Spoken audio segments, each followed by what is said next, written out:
herida para sacar las costras y limpiar la herida. Hoy en día ya eso no se usa, no porque no hay, sino que como se usa para hacer la droga, entonces lo han prohibido. Es un condimento de los que fabrican pues la cocaína.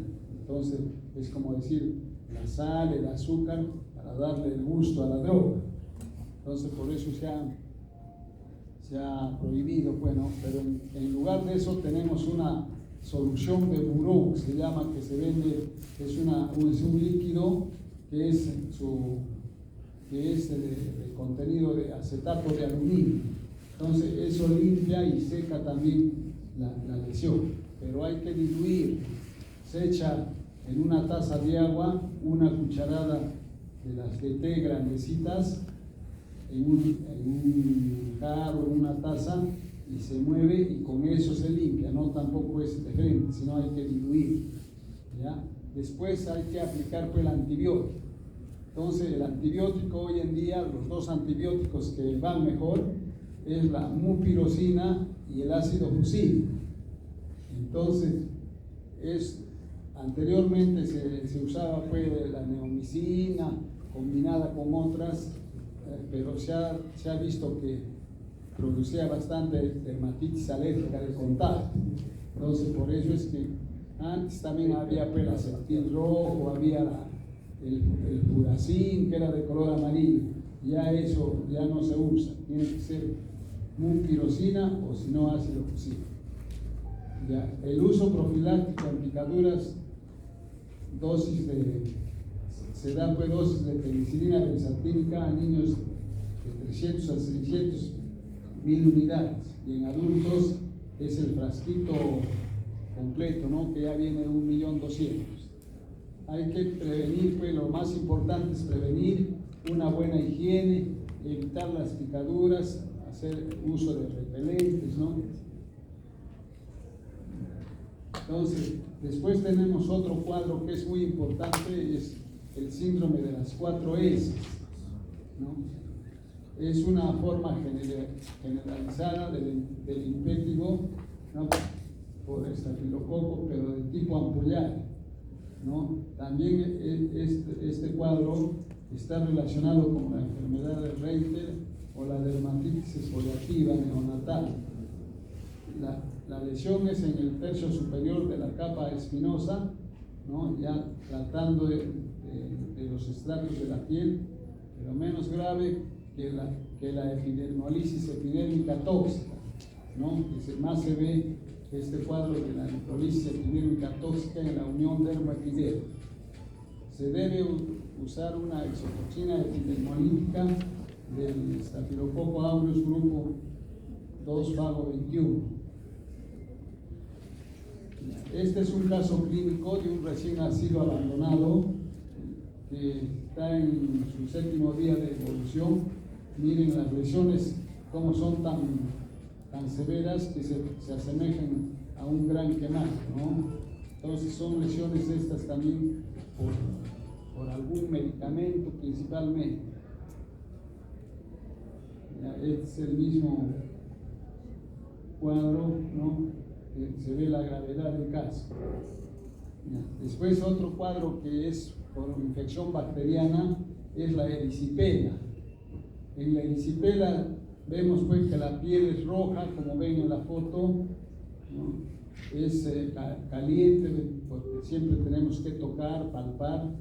Tiene un aspecto de la piel de naranja, con los bordes bien delimitados, o sea que la placa rugósica y caliente tiene bien delimitado, está solamente acá tomando la parte de la cara, de mi cara derecha, ¿no es cierto? Entonces, eso es lo que lo diferencia con la celulitis, como vamos a ver ahorita. Entonces, el agente más frecuentemente es el estreptococo. En cambio, la celulitis, la piel también es roja, caliente, ¿no? Pero la apariencia es de una piel infiltrada, con los bordes no son precisos como la erisipela, sino son difusos, ¿no? Esa es la gran diferencia. Hay linfadenopatías, es dolorosa regional con linfangitis y pueden desarrollar abscesos, ¿no? Y por estafilococo más frecuentemente, ¿no? El cuadro ese que se complica. Después, en cuanto a la celulitis, ya es un cuadro un poco más severo, ¿no? Entonces hay que dar mayor dosis de antibiótico, ya sea intramuscular o endovenoso, seguido después ya para continuar el tratamiento por vía oral, ya el manejo pues ambulatorio, ¿no? Los pacientes con enfermedades subyacentes, como por ejemplo diabetes mellitus, los pacientes hospitalizados, entonces eso sí hay que indicar pues cefalosporinas de primera generación, ¿no? Como las cefalexina, esos son derivados pues de las cefalosporinas. Y otra opción también bien importante es la amoxicilina, pero con ácido clavulánico más, ¿ya? Entonces no es amoxicilina pura, no hace nada, tiene que ser junta. Así se pide en la receta, amoxicilina más ácido clavulánico. Sulvamox, así viene con nombre comercial, ¿ya? Y siempre se debe dar clindamicina acompañado a lo anterior, porque siempre se meten gérmenes aerobios, ¿no? Entonces por eso es que la clindamicina esta es, para complementar un tratamiento completo. En las infecciones severas hay que dar pues antibióticos también de amplio espectro, pero en forma intravenosa. Otro cuadro es la linfangitis. Es un proceso linfático que incluye conductos linfáticos, ¿no? Cutáneos y subcutáneos principalmente. Hay patógenos más comunes como el estreptococo del grupo A, después el estafilococo aureus, la Pasteurella multósida, ¿no? Y también por las mordeduras humanas, ahí también se infecta fácilmente, porque ahí está el germen, ¿no? En la salud. En procesos secundarios a factores exógenos, por ejemplo, heridas por punción, vesículas infectadas, paroniquia, ¿no? En los dedos o en la membrana interdigital. Entonces acá tenemos una linfangitis y acá podemos ver, ¿no? las lesiones, ¿no? La lesión fue una lesión con placa eritematosa, con un trayecto lineal, ¿no?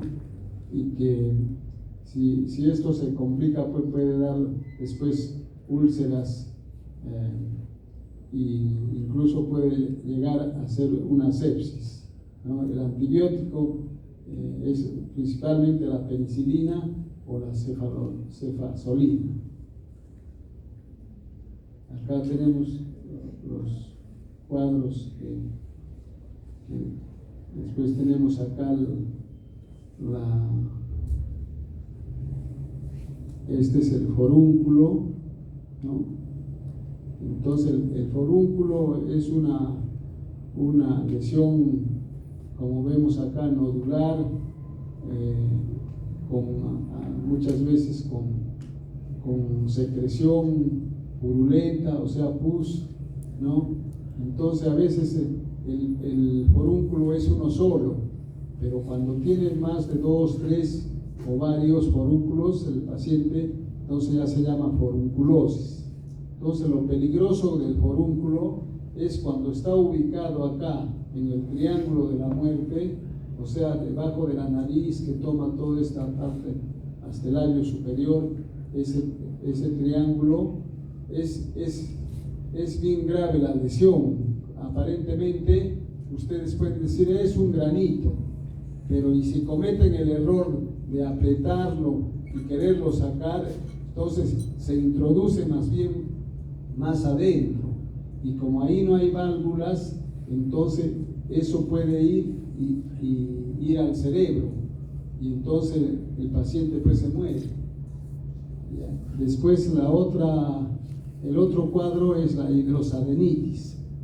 La hidrosadenitis también se llama golondrino y se caracteriza porque las lesiones son nodulares y localizadas principalmente en las axilas.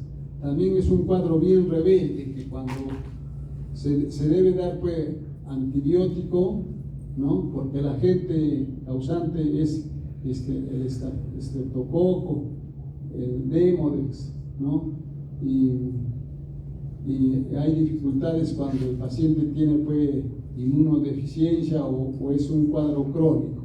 Entonces acá, por ejemplo, este cuadro de la hidrosadenitis, si no va bien con antibióticos, incluso hay que poner antibióticos así para infecciones severas, entonces un buen tratamiento también es con isotretinoína. Después tenemos otro cuadro que es la fascitis necrotizante. Este es un cuadro también bien severo que inicia con eritema, edema, hipersensibilidad, ¿no?, local, después seguido de alteraciones gangrenosas. Entonces, si nosotros apretamos la piel, se siente como que tiene aire en su interior, ¿no? Entonces, va a dar después una necrosis cutánea, con necrosis pues de los nervios cutáneos, ¿no? Y ya se va a perder la sensibilidad, ¿no? Entonces, este cuadro es por el estreptococo grupo A, que se le llama pues las bacterias asesinas porque comen carne, ¿no? Los estudios, hay que hacer una biopsia profunda, cultivo de la lesión para ver el germen y los gérmenes, y también hacer un antibiograma, ¿no?, para ver qué medicamento es el adecuado. Y la mortalidad de la fascitis necrotizante es del 40%. Entonces este cuadro es bien contagioso, porque hay que hacer una limpieza en el tratamiento, una limpieza en sala de operaciones, y hay que debridar todo lo negro, lo que está tejido necrosado, y como están estas bacterias que hemos dicho acá, entonces el cirujano tiene que tener bastante cuidado al hacer el trabajo, al hacer la limpieza, porque si no fácilmente se puede contagiar, ¿ya? Incluso hay que poner doble guante para que evitar en lo posible que no se vaya a dar un cortecito con el bisturí, y de ahí pues se pueda complicar el médico de cirugía general. Ya, entonces en el tratamiento pues, de la fascitis necrotizante, como estaba diciendo, hay que hacer un debridamiento quirúrgico completo, y se usa pues estos medicamentos que se usan pues en UCI, en los pacientes graves, ¿no? Vancomicina, 1500 miligramos intravenoso cada 6 horas, con gentamicina, y el metronidazol es para los anaerobios, o si no la clindamicina, ¿no? Se puede usar también el oxígeno hiperbárico, y el apoyo nutricional también es muy importante, los líquidos, y hay que poner drenes pues, para que la lesión drene y salga todo lo malo, digamos, ¿no? Entonces, relacionado a esto, se llama síndrome de Fournier cuando es una gangrena mixta, y que las lesiones pues, se dan en la parte inguinal posterior, ¿no? Y que así como es prácticamente una fascitis necrotizante, pero localizada en esa zona. Entonces, es igual también de grave, con necrosis. Hay patógenos mixtos, como hemos dicho, ¿no? Y el tratamiento antibiótico también tiene que ser así, con antibióticos a un cuadro severo, y puede requerir pues, la cirugía reparadora, porque va a quedar como para poner injerto después.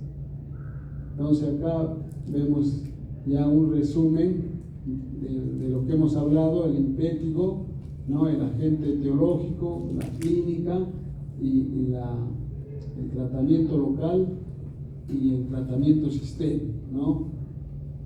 Acá está el estigma, igual lo que hay que hacer, la erisipela, ¿no?, la limpieza, los antibióticos, la celulitis, que puede ser más que todo, se ve cervitis a gran negativo, ¿no?, y a gran positivos también, ¿no?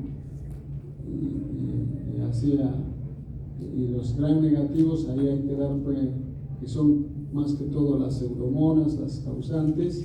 El tratamiento también es quirúrgico y hay que siempre hacer un antibiograma para ver el antibiótico ideal o el que hace es sensible, ¿no? Porque hay antibióticos que ya son resistentes y esos ya no podemos dar porque ya no nos ayudan. Entonces,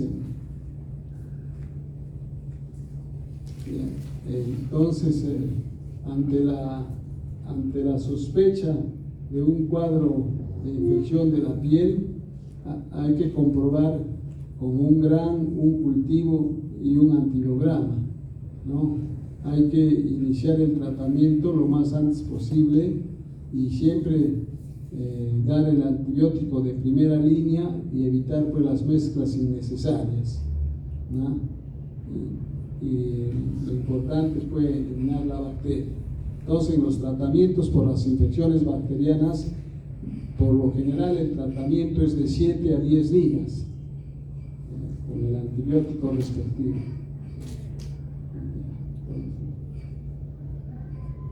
Eso sería en cuanto a las infecciones bacterianas. ¿Ya? Entonces, cámbialo.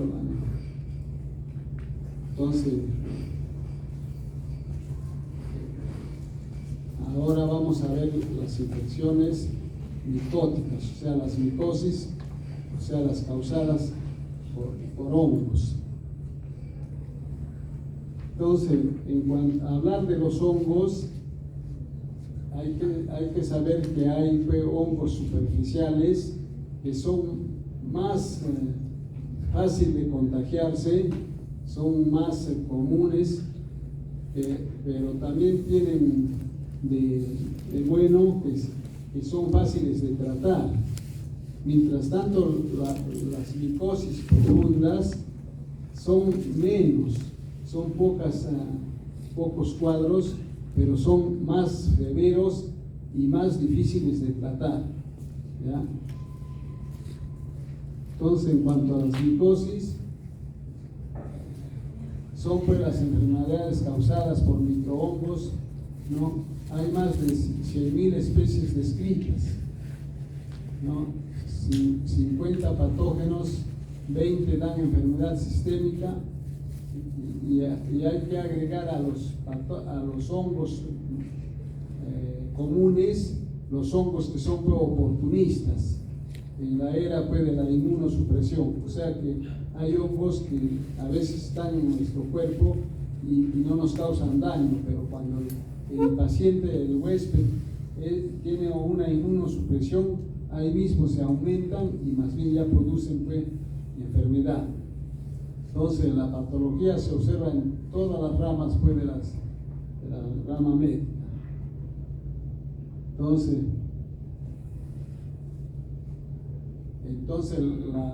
la micosis está constituida, pues, por los hongos del reino fungi y no son plantas, ¿no? Y no contienen clorofila los hongos. Las enfermedades son el micetismo, la micotoxicosis, las afecciones alérgicas y las micosis. O sea, quiere decir acá en lo último que cuando uno tiene hongos, por ejemplo, en el pie, entonces la persona va a hacer alergia a este hongo. Y eso, por ejemplo, esa alergia se llama disidrosis. Entonces, cuando el paciente viene con hongos más los granitos de alergia, Entonces ya el diagnóstico es tiña disidrótica. Y para curar, siempre se cura la alergia primero y después el hongo. Si ustedes hacen al revés, querer primero tratar el hongo y después dejar la alergia, no va para adelante. Es como que sean de Camaná, ¿no? Que quieren hacer al revés las cosas.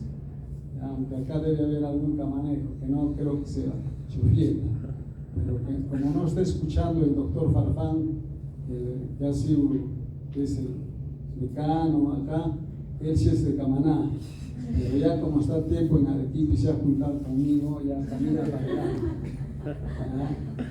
Entonces ese sí podía, pero como es mi amigo ya no decía nada. Entonces, las reacciones alérgicas de los hongos es por inhalación pues, de las esporas fúngicas, o sea, de los hongos, el aire, las casas, la humedad, el asma bronquial.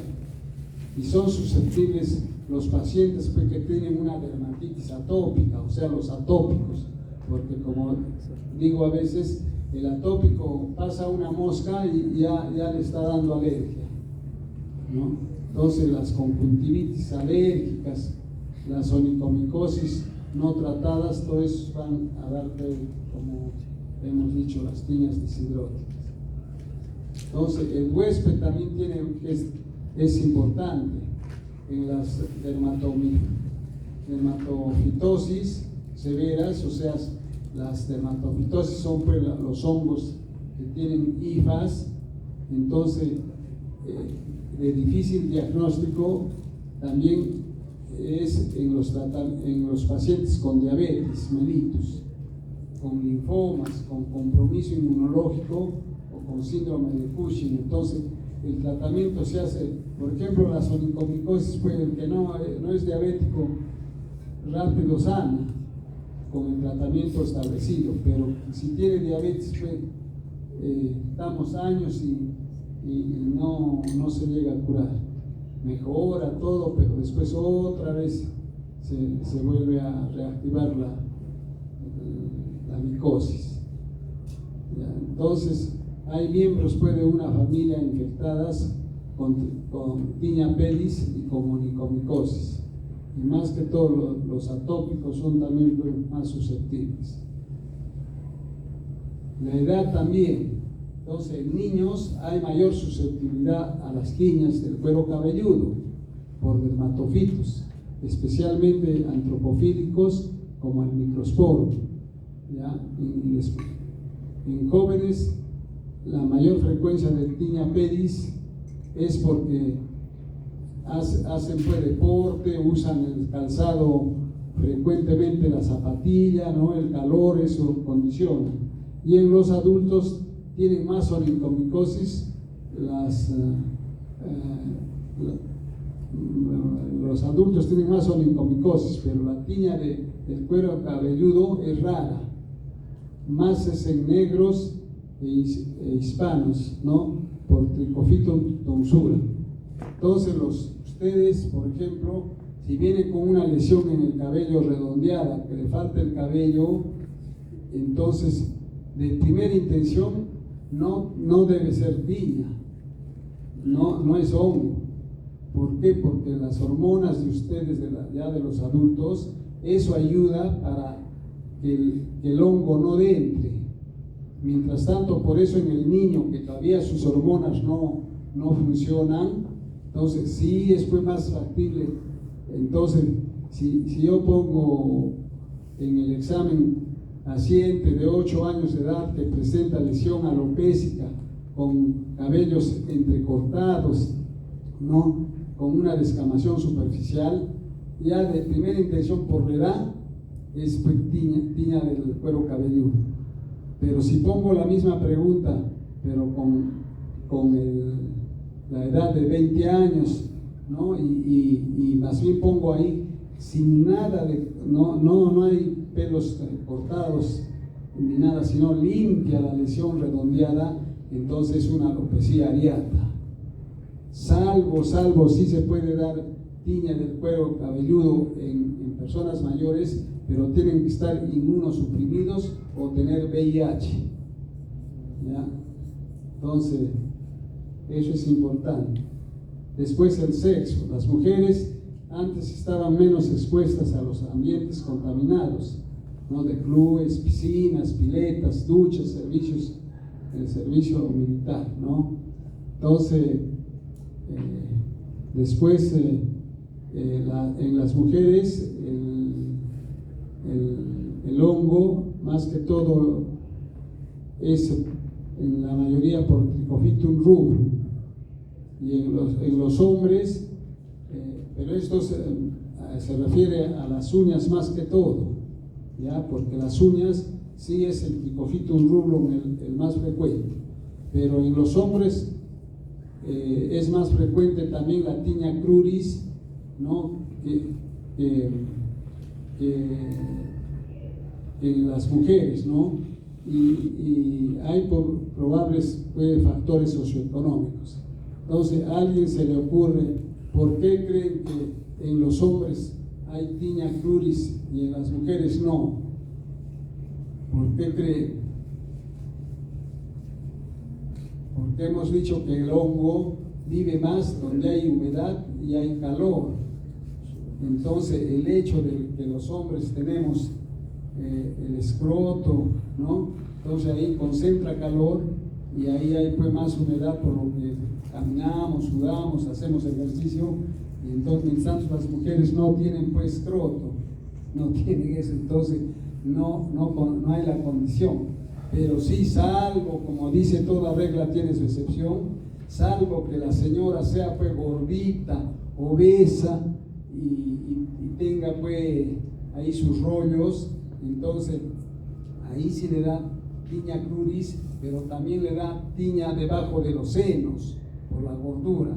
Entonces esa se llama tiña pues submamaria, ¿no? Después la resistencia a la infección.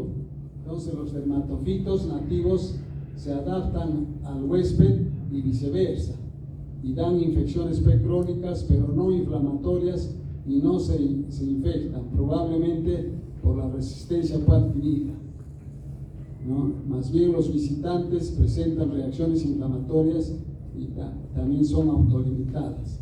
Y según lo que se ha demostrado en trabajos de investigación, trabajos de tesis, es que el Trichophytum rubrum es el más frecuente de los dermatofitos, especialmente en las uñas y en las lesiones así de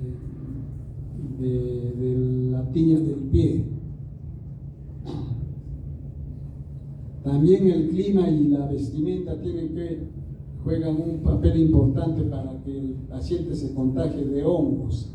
Por ejemplo, la tiña pedis es más frecuente con el uso de calzado cerrado, ¿no? Con dispositivo de la suela de goma. Entonces, este calzado cerrado, ¿quién tiene? Pues los del ejército, los policías, los mineros. Entonces, esos toditos tienen. Más bien, tendríamos que hacer una tesis poniendo el título ¿quiénes no tienen?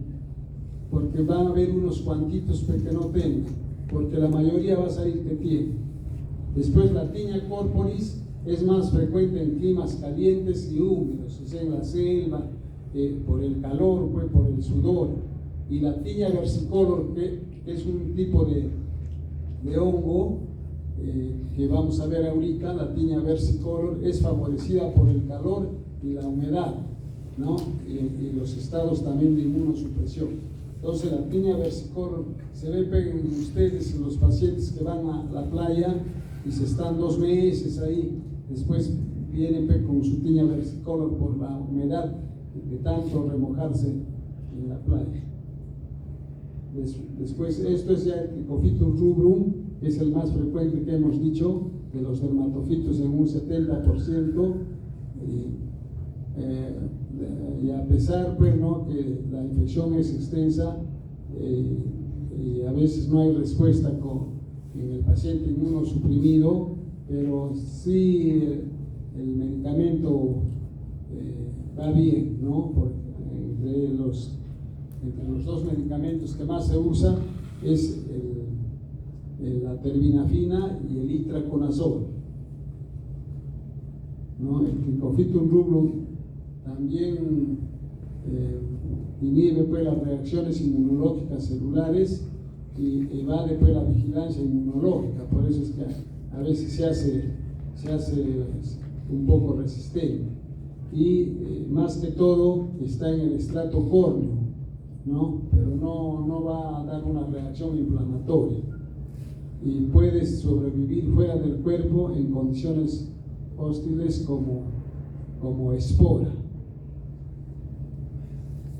Entonces las infecciones por hongos son limitadas al estrato córneo, especialmente al pelo, a las uñas. ¿Por qué? Porque el hongo pues se alimenta de la queratina de las uñas, que es pues lo que constituye la placa unguial, y cuando está en el pelo, la queratina del pelo se llama cricoqueratina. Las que más se afectan son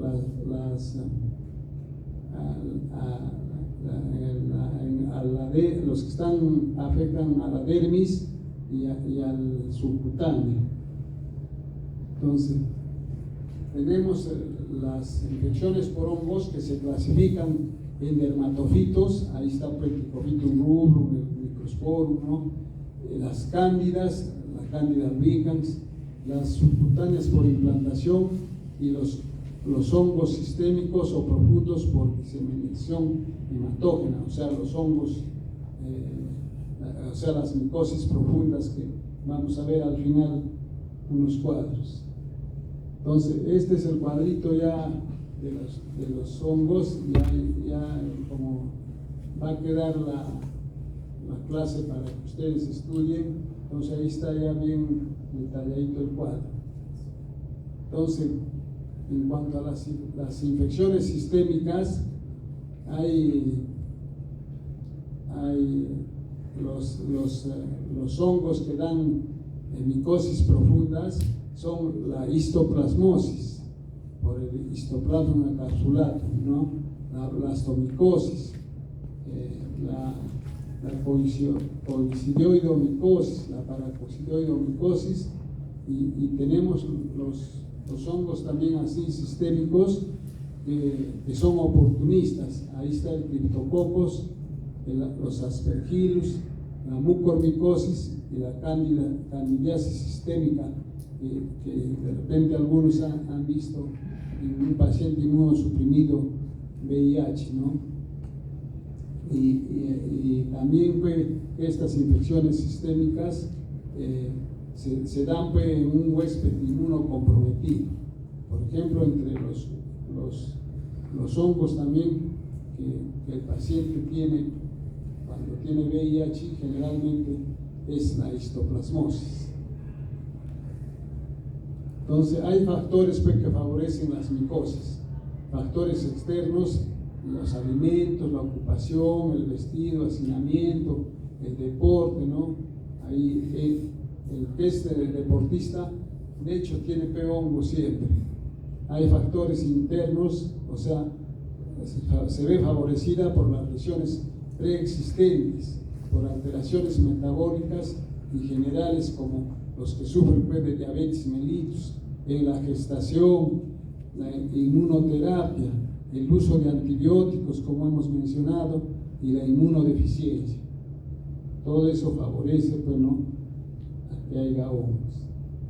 Entonces, acá también está un cuadrito donde están los hongos, el trastorno y los patógenos o sea, el nombre de los hongos, ¿no? Entonces, en la pityriasis versicolor, por ejemplo, es causada por la Malassezia purpura, pero hoy día se llama Malassezia globosa, ¿no? Y también antes se le llamaba Pityrosporum ovale.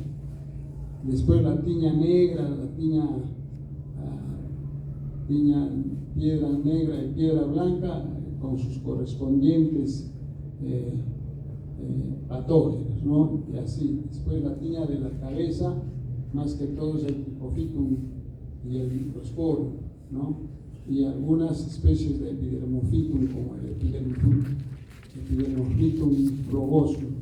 Después, las candidiasis cutáneas, generalmente por Candida albicans, pero ahora ya se conoce otro tipo de cándidas también, la Candida Guillermont y otros tipos de cándida. Pero siempre la Candida albicans es la que lidera, pues, ¿no?, en estos cuadros. Entonces, esta es la pityriasis versicolor. Casi no se ve muy bien, seguro que de ustedes quizás lo vean, pero acá son lesiones redonditas, acrómicas, o sea, blancas, ¿no?, sin color.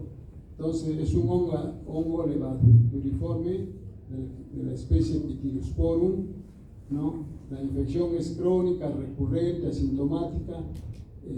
El 20% es susceptible de micosis superficiales. Entonces, son máculas hipercrómicas que a veces cuando se juntan y hacen una lesión más grande, y esto es diagnóstico diferencial con vitíligo, porque se hacen grandes las lesiones, porque se juntan 3, 4 lesiones en una y ya aparece pues vitíligo. Y el diagnóstico se hace con el test de la cinta Scotch. Entonces se pega una cinta Scotch ahí donde tiene las lesiones y después se pone sobre una placa de vidrio, en un portaobjetos, pues, ¿no? Y de ahí se le echa una solución de azul de metileno por un ladito y después se ve al microscopio y se va a ver, pues, redonditos, o sea, las esporas, pues, ¿no? Las esporas que dan, pues, el diagnóstico. Pero el diagnóstico también es preclínico, porque siempre la lesión es más en el pecho y en la espalda, la lesión. Entonces, característica. Entonces acá, por ejemplo, se pregunta, ¿no?, las lesiones que se ven en el pecho así blanquitas, ¿cuál es el diagnóstico? Es pues una pityriasis versicolor. Después tenemos la candidiasis o candidosis, ¿no?, que es una micosis primaria o secundaria. El agente son las levaduras, no del género Candida. Estas lesiones así tan severas se ve pues en las lesiones en paciente inmunosuprimido, ¿no? Son manifestaciones clínicas localizadas o diseminadas o sistémicas. Después tenemos la tiña capitis o tiña del cuero cabelludo, que es más frecuente en los niños de 2 hasta 14 años. Miren las lesiones, acá por ejemplo se debe al hacinamiento, la mala higiene, ¿no? Y el agente etiológico más frecuente es el Trichofitum tonsuram, el Trichofitum rubrum, ¿no?, el Trichofitum mentagrophytis y el Microsporum canis. En los niños, pues, este Microsporum canis es frecuente porque ahora, pues, con las mascotas ahí se contagia, ¿no? Cuando las mascotitas no las bañan o no las tienen bien limpias, entonces contagia, ¿no? Y hay, pues, un tipo de hongo, como vemos en la foto, que se llama tiñas inflamatorias, porque se ha inflamado todo el cuero cabelludo, y esas son dos: la tiña tipo Kerium descenso, porque Kerium descenso quiere decir, como decir, casi parecido al panal de abejas, ¿ya? Y la otra tiña supurada es la tiña FAL. Entonces, pero acá en el Perú y en América se ve más que todo esta tiña de Kerium descensum, porque se hace como un tumor y por ahí sale por varios huequitos la pus. Entonces, primero tenemos que tratar la inflamación, el antibiótico, y de que mejore esto, baje toda esa inflamación, recién vamos a dar paloma. Entonces, ese tipo de lesión que sale por varios huequitos o por varias localizaciones la pus, eso se llama signo de la espumadera. Entonces, con solo ver que una lesión tiene signo de la espumadera, es 4 enfermedades, con solo saber eso. Entonces, el signo de la espumadera tiene también el anthrax, que es una lesión nodular que sale en la región de la nuca, que también es causada por una bacteria que es el Bacillus anthracis, el anthrax. Entonces, ese tiene el signo de la espumadera.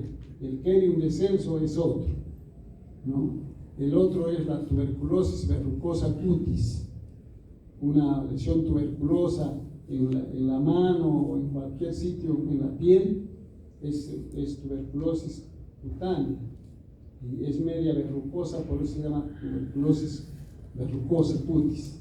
Entonces, por ahí también sale por varios orificios. Y la otra enfermedad que tiene el signo de la espumadera es el linfogranuloma venéreo.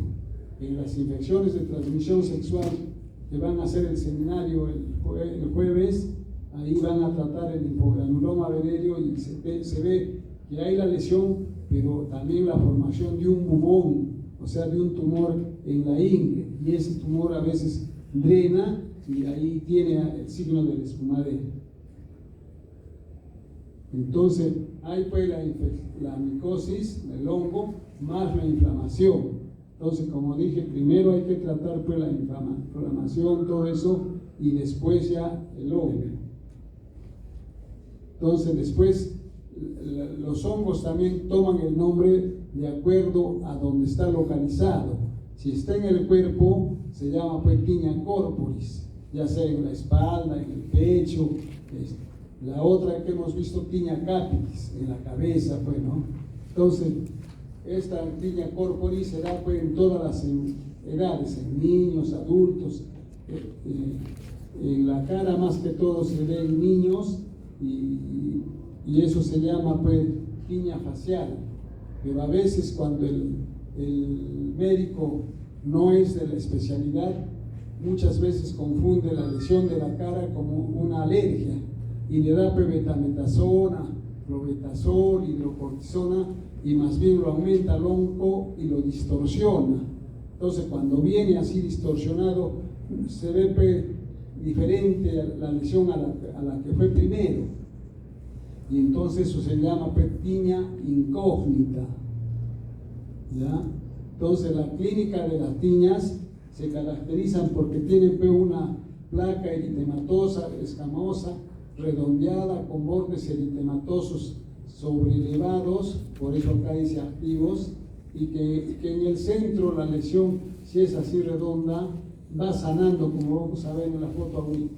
Entonces hay antecedentes pues, de contacto también con animales, que uno se puede infectar pues, de animal a persona, y el tratamiento tiene que ser local con tópicos y sistémico con el itraconazol, la terminafina o el medicamento que sea adecuado.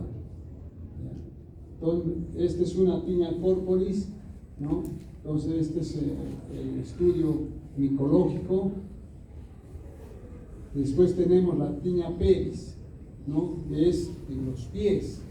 Entonces, es más frecuente en los deportistas, es favorecido por el uso del zapato cerrado, ¿no? De planta de goma, que concentra humedad y calor. Más que todo está ahí el Trichophytum rubrum, el Metarophytis y el Epidermophytum frugosum. Hay variedades pues, de intertrigo entre las lesiones en la planta del pie, se llama tiña tipo mocasín, ¿no? Hay otro tipo que es hiperkeratósica con descamación gruesa de la piel, y la que dije más anteriormente, la tiña disidrótica, que es causada por unos ampollitas que a veces el mismo paciente las revienta y dice, cuando las reviento las ampollitas me calma la picazón, ¿no? Es una tiña disidrótica pues inflamatoria. El tratamiento local y sistémico también. Después, la onicomicosis. Ya cuando los hongos están en las uñas, entonces se llama onicomicosis. Miren acá en esta parte, las uñas están como apolilladas, ¿no? Acá también, ¿no? Entonces ahí está pues hongo. Hay 4 variedades de presentación de la tiña de las uñas, o sea, de la onicomicosis. Cuando solo está la uña tomada una partecita en la parte distal de la uña y a un costado, entonces se llama la forma distal y lateral. Cuando está, donde nace la uña, ahí en esa partecita nomás, se llama onicomicosis proximal. Y si cuando está toda la placa deshecha, así como se ve acá, entonces ya se llama tiña distrófica total, porque toda la uña está tiras, ¿no es cierto? Así, digamos. Entonces ya hay otra forma de onicomicosis, que la tiña es blanca, la uña es blanca, ¿ya? Esa se llama la forma blanca superficial. Entonces cuando alguien tiene esa forma de la uña blanca, así blanca como tiza blanca, entonces blanca superficial, ya hay que pedirle VIH, porque eso indica que el paciente está inmunosuprimido. No en todos, no, pero en la gran mayoría sí sale VIH positivo. ¿Ya? Entonces es un marcador de VIH. Después tenemos la tiña cruris que hemos dicho, ¿no? En la región plural, ¿no? Más que todo en los hombres, ¿no? La tiña cruris. En la ingle, pero no en las ingles. Después tenemos la tiña de la mano. Miren cómo son las lesiones descamativas, como que tuviera un polvillo en la palma de la mano, ¿no? Y siempre hay el diagnóstico diferencial, ¿no? Entonces, quiere decir que hay la posibilidad que sea también otra cosa. Entonces, si nosotros tenemos una tiña corporis, entonces puede ser una pitiriasis versicolor, o puede ser una pitiriasis rosada, o una parasoriasis, ¿no? Después puede ser un eritema anular centrífugo, puede ser una psoriasis, ¿no? O puede ser un granuloma o anular, o un impético. Si la tiña es plural, entonces puede ser un intertrigo, puede ser también una dermatitis seborreica de lactante, puede ser un eritrasma, ¿no? Y si la tiña de la cara puede ser pues una dermatitis seborreica y no ser una tiña, puede ser una dermatitis perioral, puede ser una dermatitis de contagio o un lupus eritematoso sistémico. Ya más raramente pues puede ser un acné, una rosácea, ¿no? Siempre el diagnóstico diferencial en dermatología siempre se menciona y es importante, ¿no? Entonces acá ya tenemos el cuadrito donde están las micosis profundas. Acá están los aspergillus, ¿no? ¿Cuáles son? El aspergillus fumigatus o flavus, que dan pues la aspergilosis. Después la histoplasmosis por el histoplasma capsulato, la criptococosis, que también esta patología se ve pues en los VIH, ¿no? Por Cryptococcus neoforme, la mucormicosis, la coccidoiomicosis, la paracoccidoiomicosis y la blastomicosis sudamericana, ¿no? Acá vemos estos cuadros de micosis profundas. Miren, severos, ¿no? Miren acá, esto es por misetomas, cómo se hacen como unos tumores y por ahí a veces drenan y salen como pedazos de huesito, de hueso así, que son pues los hongos. A veces estas lesiones son tan severas que a veces hay que amputar la pierna, ¿no? También acá vemos la gravedad de esta blastomicosis, ¿no? Que puede también ser el diagnóstico diferencial con una tuberculosis coalicuativa. Este también es otro tipo de micosis profunda, ¿no? También así las lesiones, pues, y el tratamiento es de acuerdo a la causa, ¿no? Entonces, más que todo se da antimicóticos, pero a doble dosis o triple dosis. Por ejemplo, la esporotricosis, que puede también verse aquí en Arequipa, porque a veces en las rosas el jardinero se puede clavar y esa rosa de repente tiene Sporotrich schenki, que es el hongo de la esporotricosis, puede darle pues esta patología, pero eso es raro, pero más se ve toda esta patología de la esporotricosis en la ceja de selva, en la convención, por ejemplo, de Cusco, en Puerto Maldonado, ¿no? Y en el Cusco también sí hay varios casos, ¿no? Después este cuadro también así muy severo se ve en la micosis sistémicas. Entonces ya para el tratamiento, pues no hay que dar siempre un tratamiento tópico y también sistémico, ¿no? Con medicamentos así para cuadros severos. Y entre estos medicamentos está, pues, ¿no?, la proteicina B, el itraconazol, y estos medicamentos nuevos, pues, ¿no?, que casi no se usan acá en el Perú.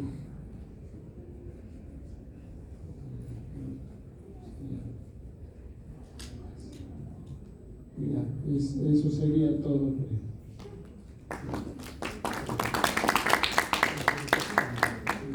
Entonces, si hubiera alguna pregunta o algo, si no, ya mañana hacemos la otra clase, que es de tumores benignos y malignos y el efecto de la radiación solar, ¿no?, en la persona, en la piel, mejor dicho. Ya, entonces eso sería, ya mañana igual que hacemos la otra clase y el jueves les ha hecho el doctor Gustavo, ¿no?, en los seminarios. Ya, entonces, ya, ¿cuándo van a dar el examen? ¿El lunes? El martes. No debe ser que martes, porque dice que martes no te cases ni te embarques, ni te casas te apartes. Es mal día.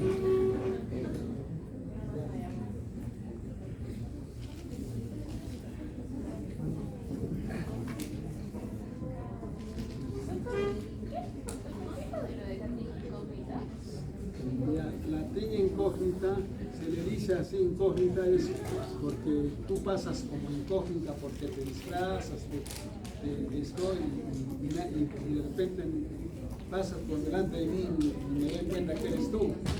Entonces por eso se llama incógnita.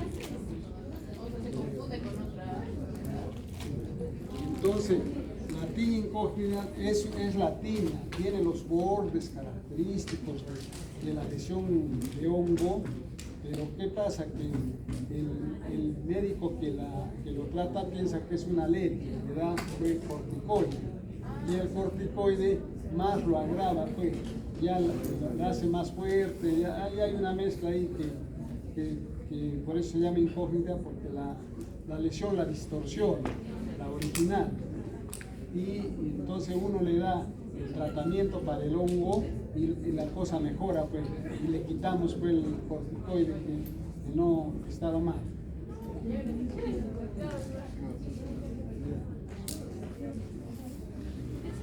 Ya entonces, mañana continuamos.